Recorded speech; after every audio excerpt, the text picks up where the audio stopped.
হোসেনপুরের আতিরা bridge এখন মরণ ফাঁদ, পারাপারের আতঙ্কে শিক্ষার্থীরা সহ এলাকাবাসী। কিশোরগঞ্জ জেলার হোসেনপুর উপজেলার পুমদি ইউনিয়নের জগদল নূর মিয়ার দোকান বাজার সড়কের পাশে আতিরা ব্রিজটি এখন মরণ ফাঁদে পরিণত হয়েছে। বিস্তারিত দেখুন আফজালুর রহমান উজ্জ্বলের প্রতিবেদনে। ব্রিজের দুই পাশে নেই কোনো রেলিং, বেশিরভাগ পিলারের পলেস্তারা উঠে গেছে, বেরিয়ে গেছে রড। যে কোনো সময় ব্রিজটি ভেঙে পড়ে ঘটতে পারে বড় ধরনের দুর্ঘটনা। প্রায় দিনে ৩-৪ হাজার লোক যাতায়াত করে এদিক দিয়ে। ব্রিজটা ভাঙাতে আমাদের সমস্যা হইতেছে, আমাদের বাচ্চা কাচ্চারা চলাচলা করতে পারতেছে না। আমরা আতঙ্কে আছি, ভয়ে আছি। রেলিং নাই, যে কোনো সময় পড়ে গেলে একটা দুর্ঘটনা করতে পারে। ঠিক আছে, প্রাণ নাশের একটা ব্যাপার স্যাপার ঠিক আছে। নিচ দিয়া অলরেডি ফাটল ধরছে, রেলিংগুলা অনেক আগেই ভেঙে গেছে। তো আমার আবেদন সরকার যাতে এদের সংস্কার করে। সংস্কার বলতে গেলে নতুন করে করতেই বইটা বহুত পুরনো, ব্রিটিশ আমলে করা হয়েছিল, এরপরে আর কোনো কাজকাম করা হয় না। টেম্পার চলে গেছে, নিচ দিয়া অলরেডি ফাটল ধরে গেছে। যান চলাচলের বিকল্প কোনো রাস্তা না থাকায় ঝুঁকিপূর্ণ এই ব্রিজটি দিয়েই প্রতিদিন যাতায়াত করেন 5টি গ্রামের হাজার হাজারেরও বেশি মানুষ এবং স্কুল কলেজ পড়ুয়া শত শত কোমলমতি শিক্ষার্থীরা। প্রায় সংগ্রামের আগে নির্মিত এই ব্রিজটি জগদল, পুমদি ও গোবিন্দপুর দুই ইউনিয়নের জনসাধারণের চলাচলের অত্যন্ত গুরুত্বপূর্ণ হয়। ব্রিজটি পুনর্নির্মাণে ঊর্ধ্বতন কর্তৃপক্ষের সুদৃষ্টি কামনা করেছেন স্থানীয় এলাকাবাসী। আমাদের এই আতিরার ব্রিজটা নিয়ে আমরা অনেক দুর্ভোগে আছি। আমাদের রুগী নিয়ে যেহেতু এই ব্রিজের মধ্যে অনেক ভয় হয়, একটা উঠুন নিয়ে গেল ব্রিজটা কাঁপে, যার কারণে এই রেলিংগুলো ভাঙ্গা। আমাদের স্কুল মাদ্রাসার ছাত্ররা তারাও ঠিক মতো যাইতে পারে না, যে কোন বাচ্চা নিচে পড়ে জায়গা দুর্ঘটনা করতে পারে।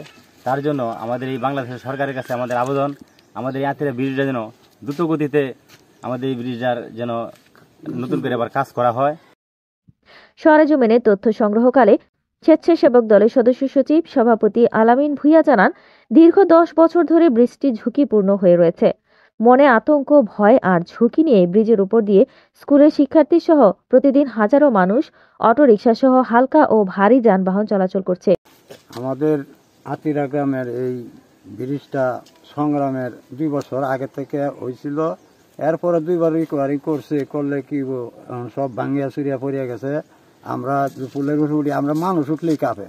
এরপরে বালুর গাড়ি, ইটের গাড়ি, কত জাতের গাড়ি ঘোড়া যায়, খুব ভয় করে। বাংলাদেশ সরকারের কাছে আপনার এই আবেদন, আমাদের ব্রিজটা নতুন করে রিকভারি। ব্রিজটি যে কোনো মুহূর্তে ভেঙে পড়ে বড় ধরনের দুর্ঘটনার আশঙ্কা রয়েছে।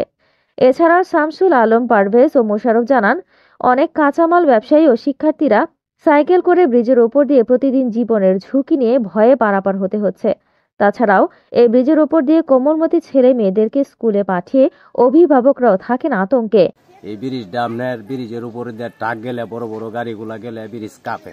কতদিন ধরে এই ব্রিজটা অনেকদিন যাবত এইভাবে এই এলাকার মানুষ অনেক কষ্ট করতেছে। রাস্তাঘাটের মানুষ রাত্রের বেলা আসা যাওয়া করলে অনেক ভয়াবহ হয়ে যায়। তার জনস্বার্থে এই ব্রিজটি নির্মাণ করা অতি জরুরি। হোসেনপুর উপজেলা প্রেস ক্লাবের সভাপতি এ.কে.এম. মোহাম্মদ আলী ও হোসেনপুর উপজেলা জন দুর্ভোগ নিরসনে নাগরিক কমিটির সাধারণ সম্পাদক খায়রুল ইসলাম ফকির বলেন, হোসেনপুর উপজেলা পুমদি ইউনিয়নের আতিরা গ্রামের যে ব্রিজটি, এই ব্রিজটি অত্যন্ত গুরুত্বপূর্ণ একটি ব্রিজ। এই ব্রিজটি পুনর্নির্মাণ করা হলে অর্থ এলাকার জনদুর্ভোগ কমে আসবে। আতিরার এই ব্রিজটি অতীব গুরুত্বপূর্ণ একটি ব্রিজ, তাই অনতিবিলম্বে এই ব্রিজটি নির্মাণ হলে ব্যবসায়ীরা সহ এলাকাবাসী যেমন লাভবান হবে, পাশাপাশি শিক্ষার্থীদের চলাচলের দুর্ভোগ কমে তারাও পাবে সুফল। এ বিষয়ে হোসেনপুর উপজেলা প্রকৌশলী অফিস সূত্রে জানা যায়, ইতিমধ্যে ব্রিজটি পুনর্নির্মাণের প্রক্রিয়া চলমান রয়েছে। অনেকদিন যাবত নষ্ট হয়ে গেছে, ভাঙ্গা প্রায় অনেক বছর ধরেই মেরামত করার কাজ হয় নাই। এতে চলতে পড়তে সমস্যা, গাড়ি গেলে সমস্যা হয়, একসাথে 2-3টা গাড়ি উঠলে ট্রাক উঠলে ভাঙ্গে যাওয়ার সম্ভাবনা আছে। তারপর নিচে দিয়ে অনেক কাজ দেখতে পাচ্ছেন আপনার, অটমট কিছু নাই, সবাই ছুটে নিচে মানুষ পুরা অনেকই সমস্যা। আমরা সরকারের কাছে বিনোদন যে ব্রিজটা সুন্দরভাবে আবার মেরামত করা হয়। আমাদের এই আতিরা ব্রিজ অনেক সমস্যা, যেহেতু রাত্রে চলাফেরা করতে এটা দেওয়ার সমস্যা হয়। অনেক গাড়ি মনে করেন আসলে ব্রিজটা কাঁপে। দ্বিতীয়ত এই ব্রিজের রাত্রে লাইট নেই দেখে কোনো কিছু দেখা যায় না। আবার নিচেতে দেখলাম ভেঙে গেছে, আবার নিচে দিয়ে সমস্যা আছে, নিচে দিয়ে রেলিং ভাঙা। আচ্ছা, আপনাদের এখন কি চাওয়া সেটা বলেন। আমরা চাই এটা যেন নতুন করে আবার ব্রিজ একটা তৈরি করা হয়। এটাই তো আপনাদের প্রত্যাশা, এলাকাবাসীর প্রত্যাশা বা আপনার এলাকাবাসীর চাওয়া।